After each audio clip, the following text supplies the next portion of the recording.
Hey Earth energies, Taurus, Virgo, Capricorn, Ascendant, Sun, Moon, Venus, Rising, and those cross-watching, welcome to your Tarot Love Messages. Today we're going to take a look at and see whether or not you and your special person will be given a second chance. So we'll see whether the two of you might be able to come back together here in the future, if your paths will cross, if there will be a chance for you to reconcile your differences, or if you'll be given just a second chance in love again, okay? Sometimes we don't always get it right the first time. This is why second chances are so important.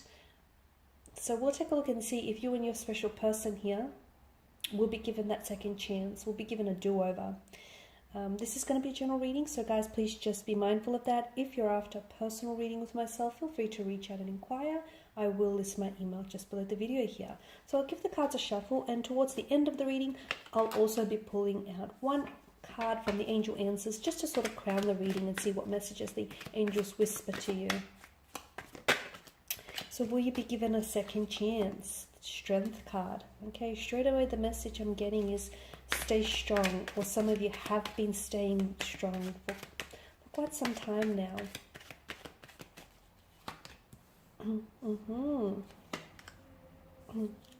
The Ace of Swords, Empress, the Four of Cups, the Sun, and the Six of Swords. Wow, okay.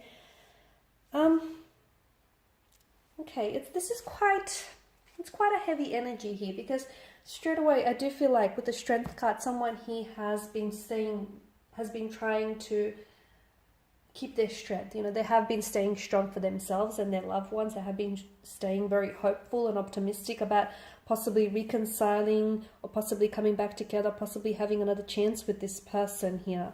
Someone here, I feel like I see someone here has reached out, and I see the other person being not as responsive, or possibly not responding in the way that the other person wanted for them to respond.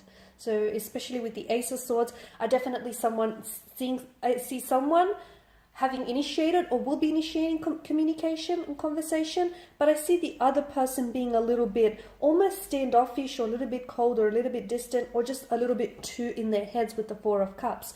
And so it will make the other person feel as though they're either losing interest, or they don't feel what they once felt before. So it's complicated, because I feel like you may not necessarily be on that same emotional wavelength, on that same frequency as one another, which is, I can see what's hurting you, given the swords are a weapon energy.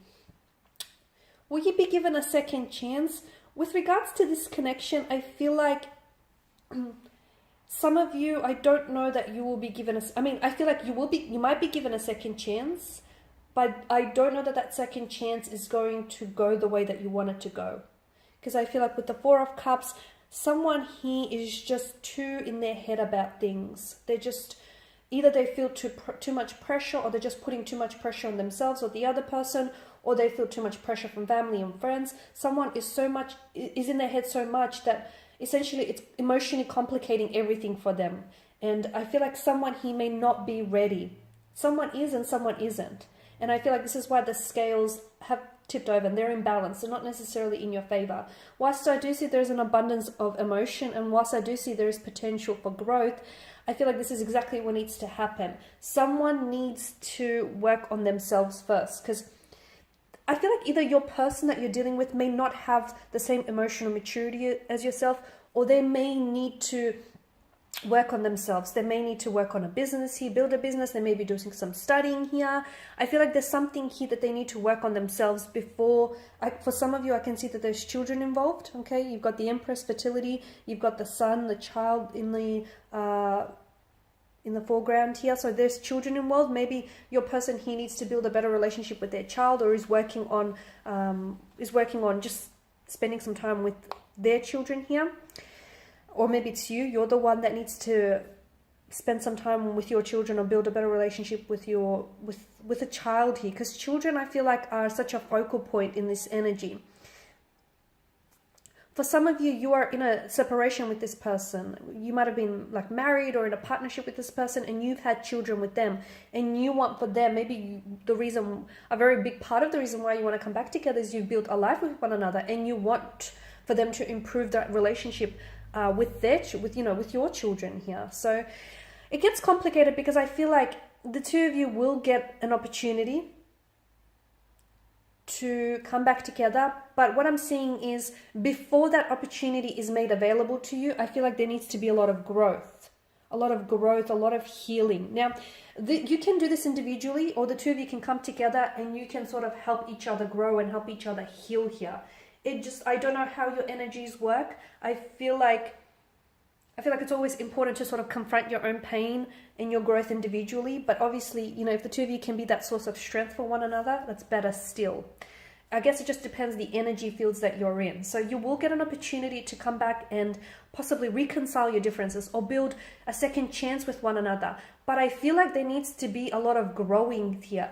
I feel like someone here needs to do they need to learn some life lessons, or they need to do some maturing, they need to do some growing up, or they need to do some healing. They need to build on a better relationship with themselves or with their children. Then there needs to be, I feel like a lot of things need to happen before the two of you can come back together.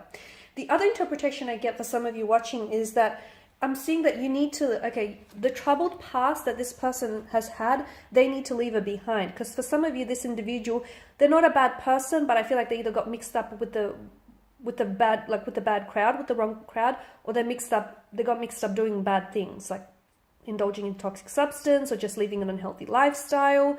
And that essentially created a turbulence in your relationship. So this person will need to leave that behind. They will need to leave that past behind, that troubled past, and sail away from those troubled waters before the two of you can sail into smooth seas.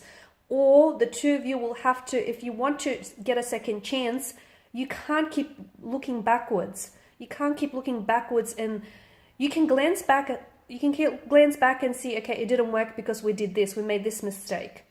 Don't hold on to that regret, because the weight of regret is really heavy. Use it as a tool, as a learning tool for any future relationships. But do not unpack your bags, do not stay in the past, because the past is gone. And a big part of moving on, and a big part, this deciding factor whether or not you will be given a second chance, is all dependent on, are you strong enough to move on from the past? Are you strong enough to forgive the past, forgive themselves, forgive yourselves, forgive your past, move on so you can look to the future here? Because I can see that someone here has been staying strong for quite some time. Okay, and essentially everything that you've gone through hasn't weakened you, it's strengthened you. But I do feel like if you really want this second chance, and there is potential, there is opportunity for abundance and growth, and there's an opportunity to come back together. But I feel like someone here needs to work on themselves, and someone here needs to leave the past behind.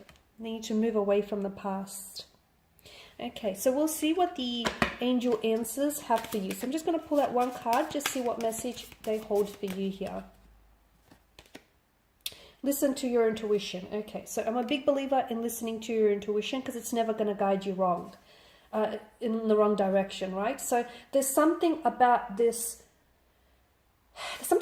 connection here or this relationship in which the angels here are asking you to listen to your intuition. So sometimes your person might not be entirely honest with you, okay, especially about their experiences with the past and whether or not they've moved on. Sometimes your person might be trying to fabricate a truth, or sometimes we see things as we want to see them rather than as they are. So listen to your intuition. If you feel like you're trying to fabricate, your story, you're trying to fabricate your narrative, then listen to your intuition, because it's not going to steer you wrong. Because there's something about this connection that I feel like you need to listen to your intuition, and that's going to be very helpful in possibly reconciling, or maybe in the time frame in which you will reconcile. Like, don't reach out to them if you're not ready. I know you might want to, and your head might say, reach out, do it.